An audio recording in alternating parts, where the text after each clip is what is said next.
ज़बूर एक।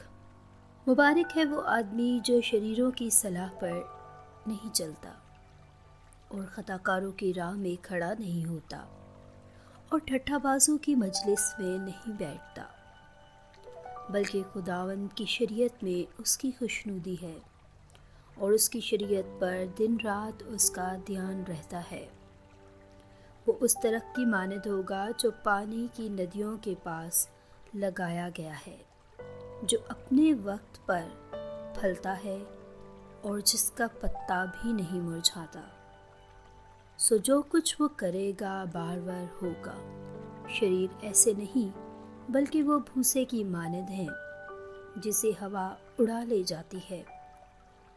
इसलिए शरीर अदालत में कायम ना रहेंगे, ना खताकार सादिकों की जमात में, क्योंकि खुदावंद सादिकों की राह जानता है, पर शरीरों की राह नाबूद हो जाएगी।